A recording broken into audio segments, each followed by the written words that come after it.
सवारीचा घेतला पावलांनी आम्हा वाळवंटी तुझी सावली गळा भेट घेण्या भीमेची निघाली तुझ्या नाम घोषात इंद्रायणी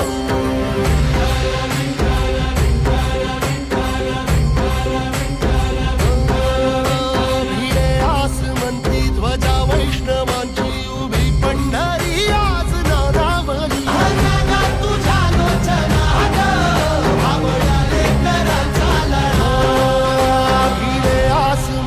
ध्वजा वैष्णवांची उभी पंढरी आज नादावली तुझे नाव ओठी तुझे रूप ध्यानी जीवाला तुझी आस गा लागली जरी बाप साऱ्या जगाचा परी तू आम्हाले कराची विठू माऊली